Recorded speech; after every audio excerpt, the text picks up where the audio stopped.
Yeah, that's okay. There you go.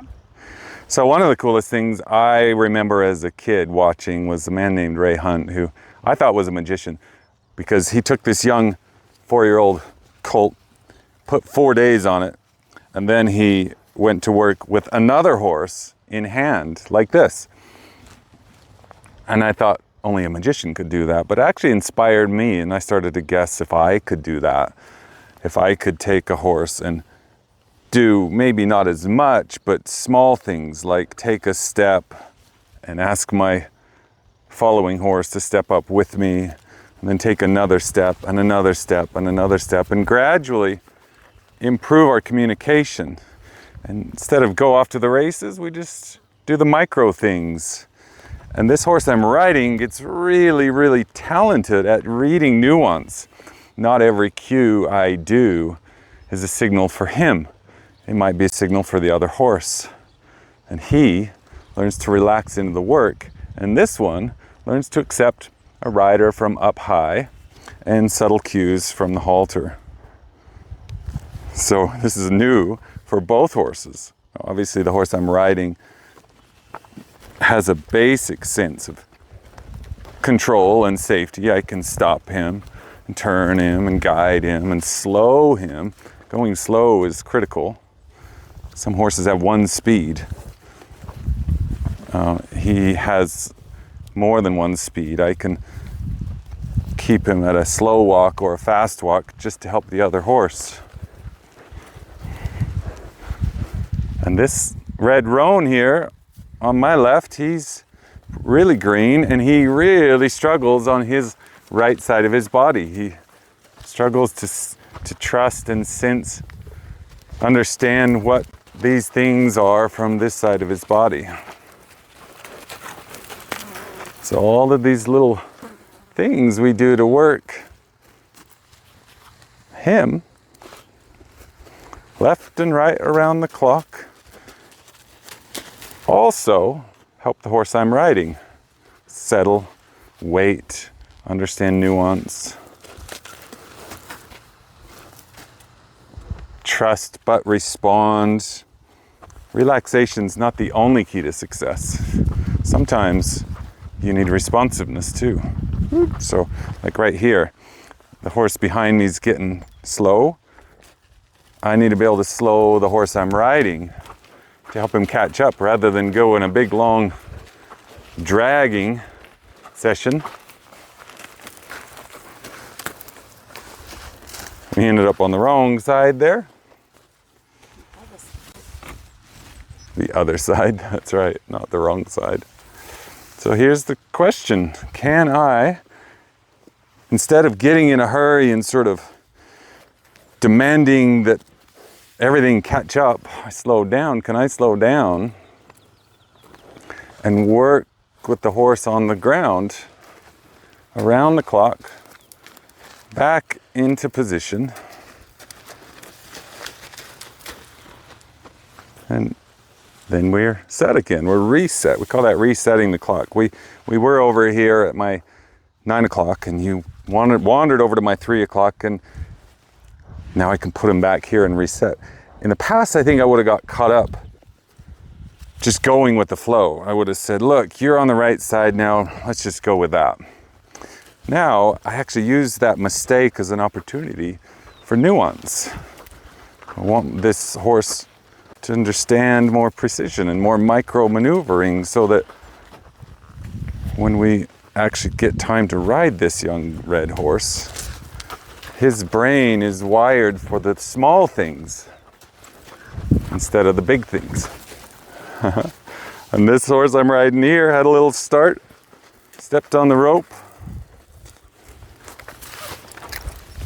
and it's causing me to coordinate, slow down, reset, breathe,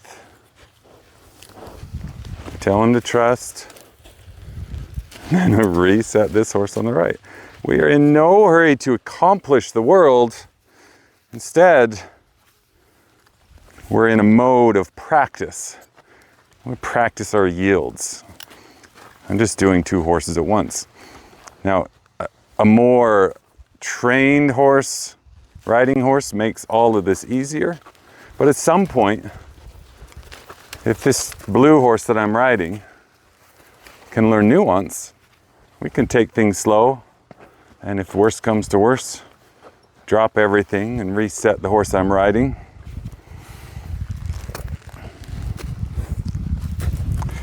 But at some point, I want this horse I'm riding to learn those maneuvers too, to learn how to respond. So we're going to set my horse here, and when he moves out of this spot, I'll reset him here. So we're going to practice going around the clock with the red horse. You might need to move right by barrel. Oh, that's okay.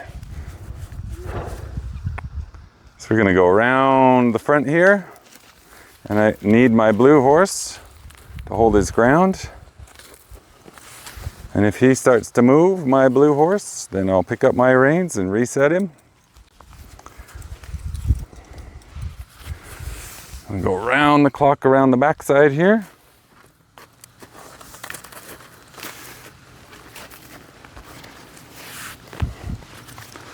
All the way around. Now imagine if we had the time to practice this over and over and over, how efficient we'd become. But I like to show the early stages. I like demonstrating the challenges and the messiness, because then you might feel like, you know, if Dawn can do it, maybe I can do it too. Because the it that we do together isn't necessarily about high-level accomplishments. It's more about tiny micro adjustments to where this horse I'm riding pays attention and this horse I'm leading learns to pay attention too. Now I've got a flag to help me. I'm going to put that away for a minute and just practice without the flag, because I want to be able to do both. And it's certainly a lot easier for rope management, tool management, to have one less tool in your hand.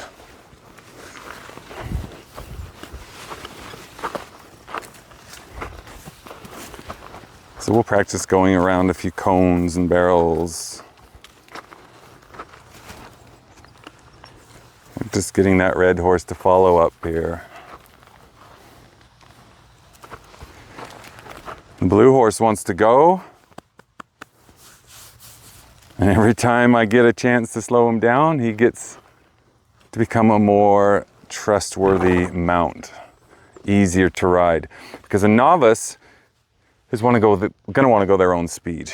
A novice doesn't want to just race off at whatever horse the speed offers. A novice wants to have a horse that's easy to manage. And the more micro maneuvers I do, the easier he'll be to manage. Does that make sense?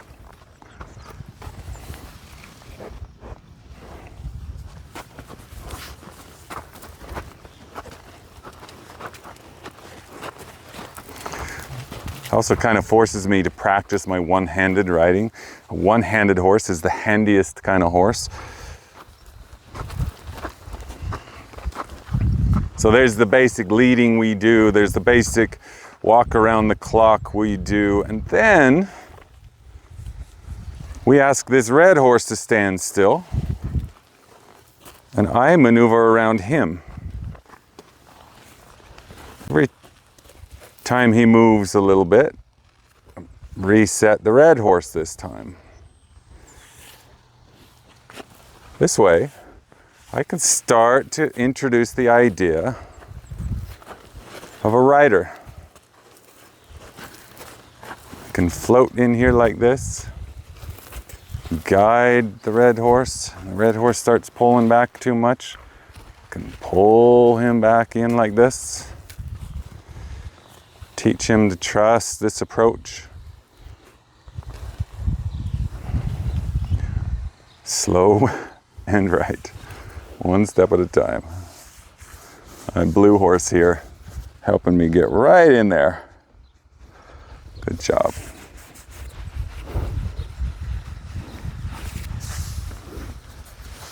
There you go, partner. See if I can take one extra step up here.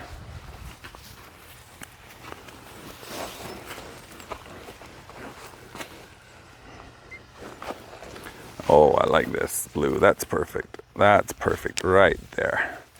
I could just trade horses right here. Get this red horse used to all of this stuff, huh? All right, and you can't see it, but I've actually got my leg from my own stirrup rubbing back and forth on his belly and his shoulder. So he's getting used to the saddle, a rider. I mean, how cool would it be to practice two things at once? Now I know this is more advanced. Not everybody's gonna jump into this kind of play.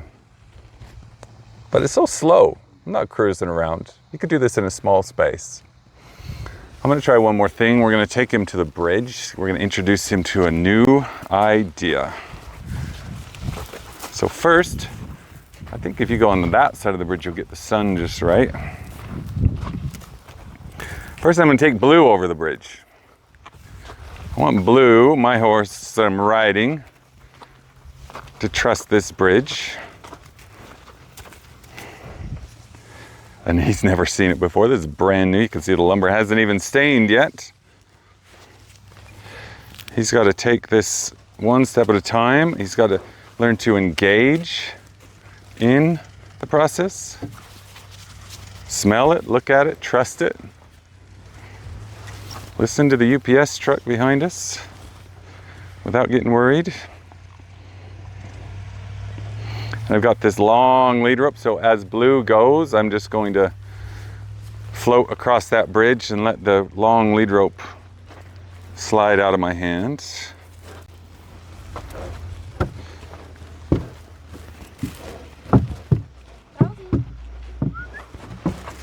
There we go. Where'd she go? Oh, she's up there. I see her. Okay, so Blue doesn't have too much trouble with it. A little bit.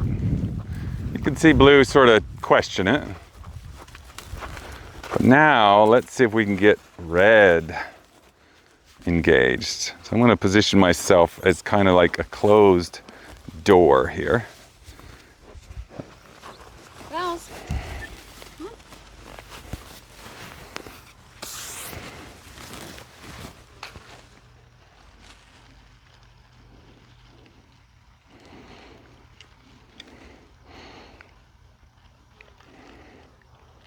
In fact, I might go to the other side. Let's go to the other side.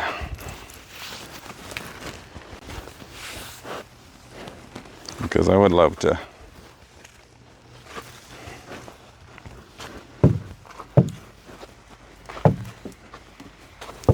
There we go, Blue, Red. So Red learns the same stuff.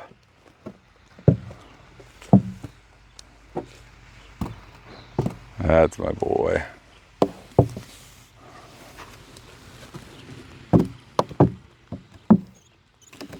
Hey, look at you go. Look at you go. Okay, that worked out very nicely. Sometimes when you're doing camera work, you're trying to set it up so everybody wins, and then something organic happens like that. I'm going to see if we can both go across single file as if we're on some Montana trail, across the wilderness bridge.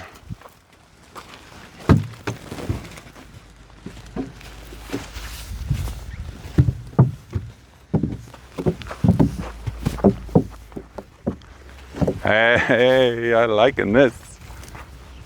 My horse is getting good. My other horse is getting good. I'm going to come back into this riding position here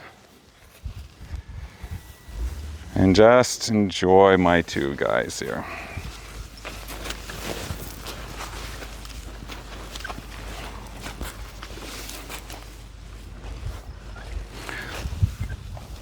Take your time, man. It's like, why be in such a hurry? Why be in such a hurry? Mm-hmm.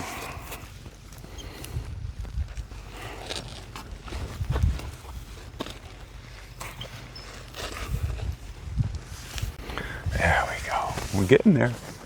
Won't be long before we're walking around that backside, teaching this horse here. Check this out. This is kind of a fun one. So I'm going to take this long lead rope, wrap it around Red's backside.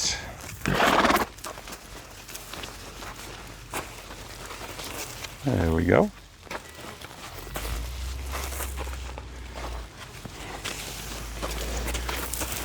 Almost, Red.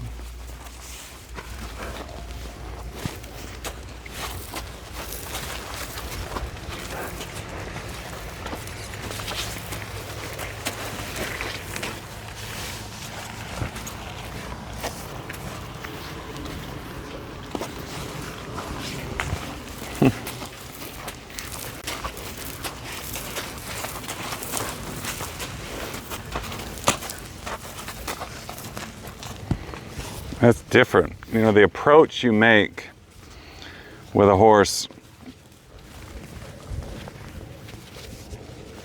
from behind or from on the ground to the approach you make here in the saddle. It's a whole different ball of wax.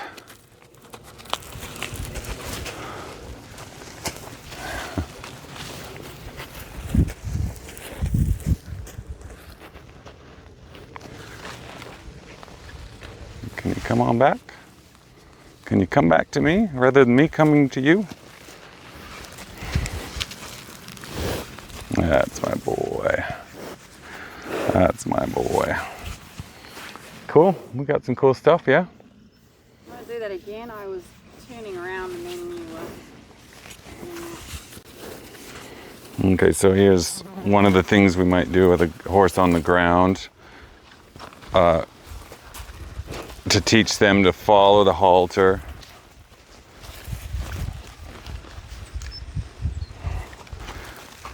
I need Blue to take very precise steps so that Red here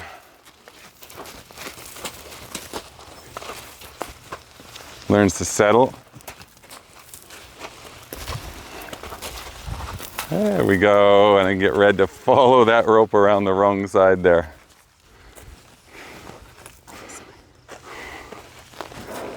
The other side. So based on how much control I have, I don't want to trot. I don't want to try any trotting exercises. Not because Blue doesn't have enough control. He's working really well with me, but I'm making 1,000 little corrections where he oversteps to the left or the right, or he jumps forward a step too much. And those little corrections, they're going to get me in trouble. And they're going to get me in a lot of trouble in the trot and then in the canter. Let's see if we can get out of this puzzle.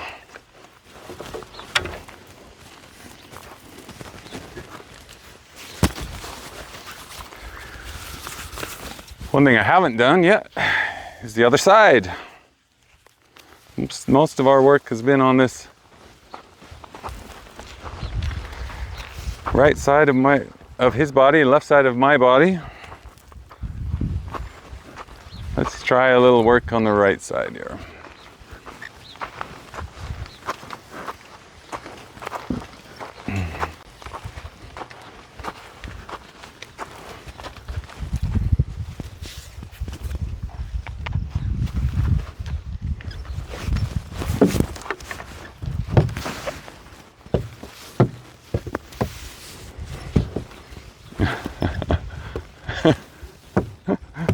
He's cute.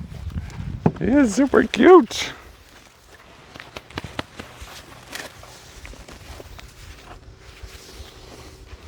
One more little exercise with Blue here. I'm going to see if I can get Blue to settle into this little same spot, little riding spot on Red. The control I have on Blue's right side is diminished compared to his left side. So what I need him to do is to settle, make more Precise movements. Give me time to coordinate my tools. And then if he's drifting too much like this, he's drifting away from this. This is a blue problem. I went to push in and get close to red, and blue's reacting to my leg in the wrong way, and he's going away from my goal instead of towards it. But rather than escalate and demand more from blue, I look at his effort, and he's trying. He's just trying the wrong things. So I'm patient. I'm still cueing him to get into the right spot.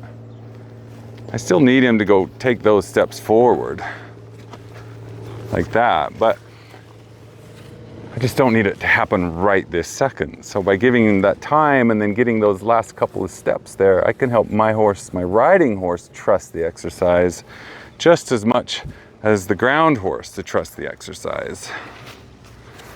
You know, red's skeptical with this position, but blue, there we go. He's got to learn that nuance too. Hey, I like this. We didn't get this on this offside, did we? Your offside and my offside. Nice. Cool. All right, we're good.